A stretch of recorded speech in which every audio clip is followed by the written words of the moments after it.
desaparecer para crear un nuevo sistema moderno y eficaz que ya se entiende por todas partes. First and foremost, I would consider myself a storyteller, that I'm interested in using light and color and form and pictorial space to tell a story.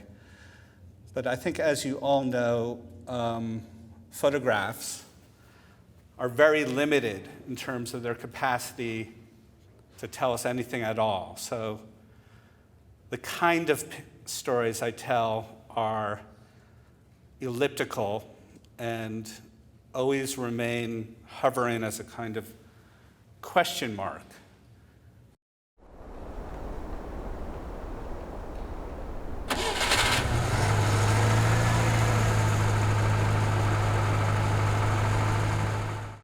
Gregory Crewdson can best be associated with a group of photographers working with single-frame narrative pictures, commonly referred to as tableau photography, in reference to 18th and 19th century French tableau vivant painting in which the entire drama of a story could be depicted into a single staged image.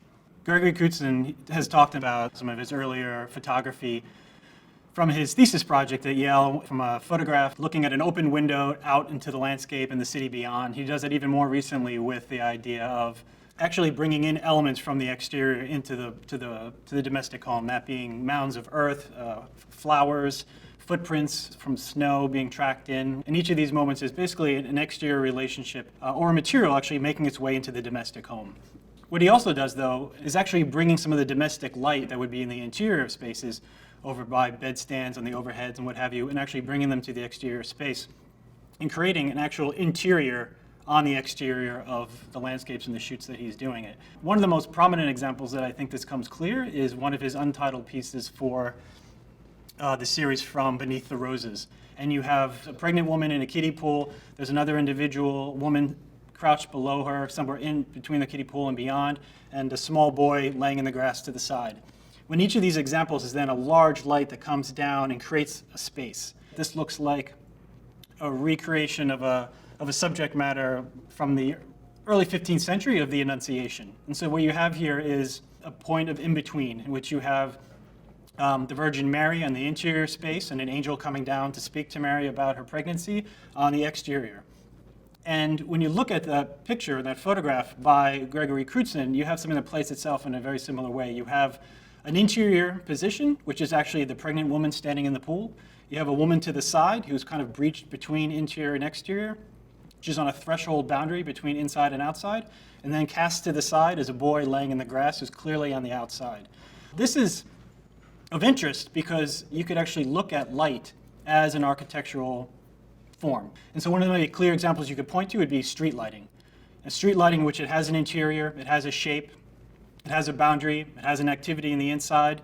You're in that interior space, you have protection. And when you breach that and you go beyond it, you lose those abilities that it holds within. And when you look at these photos that use lighting on the exterior of spaces, they quite clearly, to me at least, are creating architectural spaces that have interiors and that hold activities.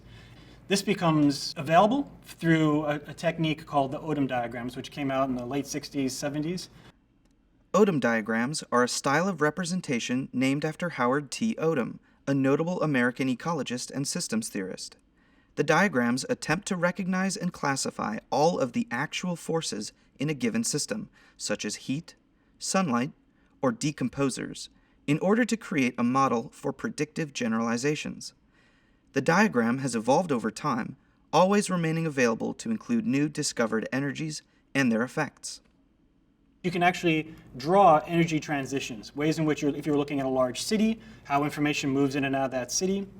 If you're looking at an energy system, whether that be light, electromagnetic, sound, it's basically a relationship of when energy is coming and being produced and when it's coming in contact with an exterior system. And when those two interact with each other, you get a behavior, and that becomes an architectural boundary. You can see from these early pictures that I've always been interested in using the photograph to take real life, ordinary situations, and make them beautiful and make them mysterious. Up until this point, photography's presence in galleries and museums tended towards small, black and white prints, often shown in series and indifferent to their display. Tableau photographs, by contrast, are large, the size and presence of a painting, and singular, all of its contents compressed into one picture. Additionally, and perhaps more importantly, photographers working through Tableau as a narrative work attempted to shift the focus of photography away from the documentary style, or reportage, that dominated the medium's discursive place in art history. In the Tableau as a format and through meticulous planning and post-production, these photographers attempted to shift the idea of a photograph from something that is taken as an instance to a picture that is made, staged, and composed.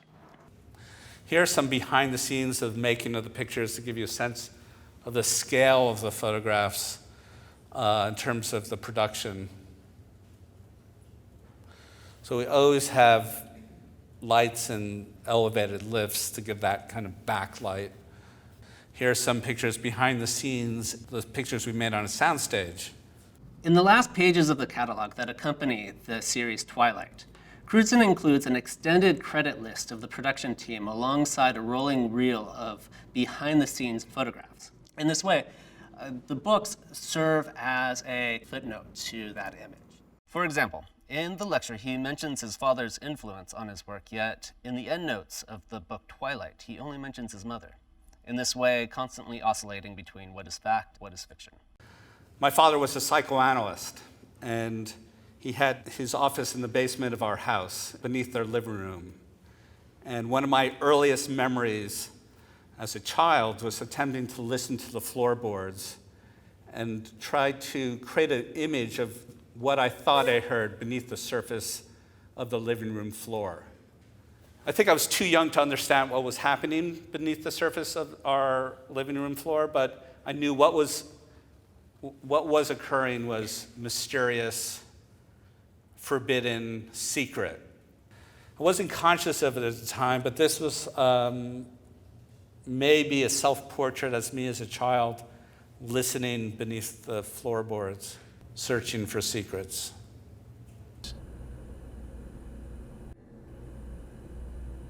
For the first time, I'm starting to hear something like a psychoanalytic confession, and the idea that one would psychoanalyze the artist is pretty much out of fashion. So to take that kind of approach to this work would be a suspect critical technique, I think. Yet it started to really push my buttons as I thought more and more about the lecture, not about the work.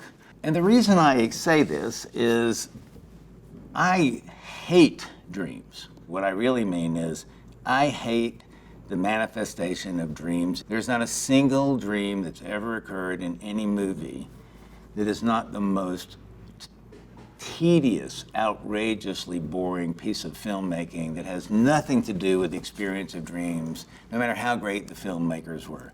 Dreams in art are bad, but that's because they don't come anywhere close to what they pretend to represent.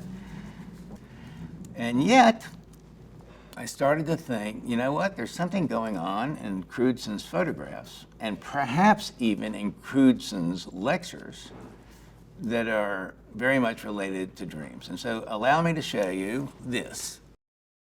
According to Freud in The Interpretation of Dreams, dreams begin when the conscious mind, as it falls asleep, relaxes its policing control over the unconscious id. The id is where contrary impulses exist side by side, without canceling each other out. There is nothing in the id that could be compared with negation, nothing in the id which corresponds to the idea of time. Our brains are still active when we sleep. For Freud, that means the id is also active. We would wake from our sleep if these selfish, ruthless, pleasure-seeking thoughts were wholly understood.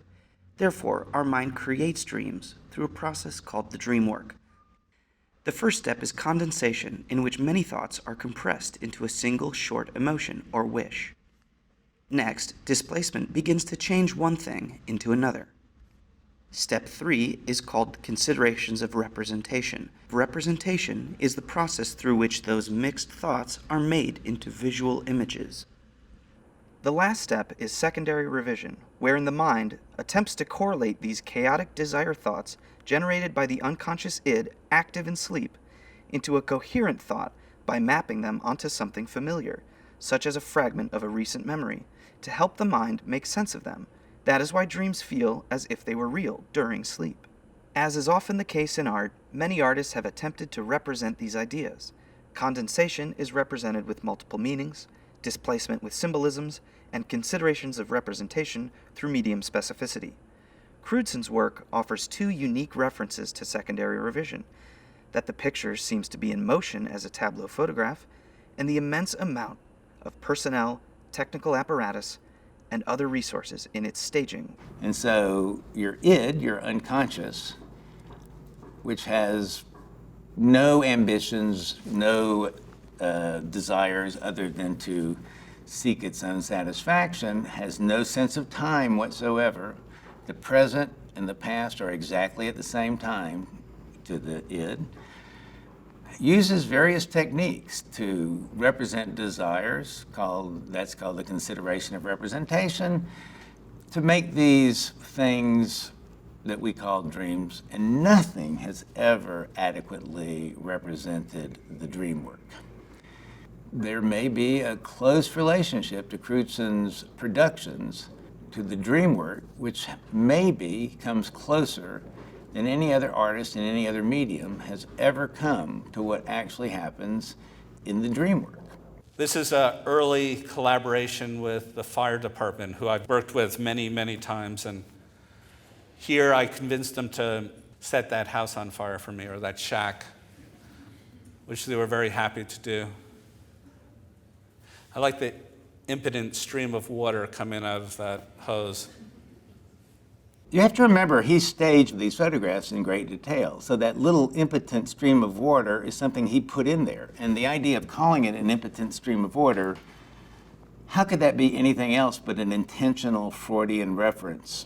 Why would he use the term impotent? So is he trying to tell us to psychoanalyze this? Is he hovering between fiction and documentary on purpose in this lecture, instructing us to psychoanalyze these photographs, to psychoanalyze the role of psychoanalysis in his work? However, there's a much more uncanny relationship to psychoanalysis when we turn to Freud's book, Civilization and Its Discontents. In a footnote in that book, Freud writes, "It is as though primal man had the habit, when they came into contact with fire, of satisfying an infantile desire connected with it by putting it out with streams of urine. The first men to renounce this desire and spare the fire were able to carry it off and subdue it to their own use. This great cultural conquest was thus a reward for the renunciation, by repression, of an infantile instinct."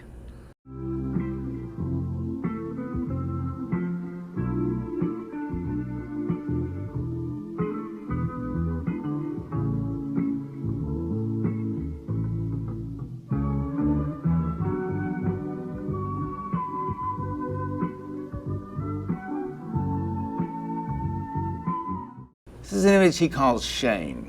What he says about this image is that there was a young boy following him around for a while from the town, and his name was Shane. He became thoroughly entranced by the young boy. Now, I don't know if you remember the movie Shane.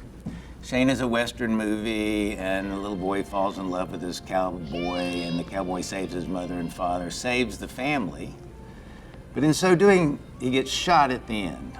And in order to save the little boy, the pain of watching him die, he rides off, and Shane is yelling, "Shane, Shane, Shane."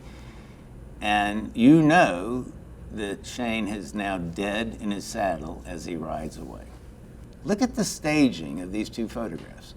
What you're looking at in the underspace, in the coloring of the underspace of the photograph, in the color and representation, and look at the scale shift, but also look at the very top of the, you see the space beneath him as a boy reaching down above Shane, now the boy as the father, looking up. If you put these two photographs together, they are just confirming this relationship between Crewdson as the father and Crewdson as the older man now reaching down into the space. I wasn't conscious of it at the time, but this was maybe a self-portrait as me as a child, listening beneath the floorboards, searching for secrets.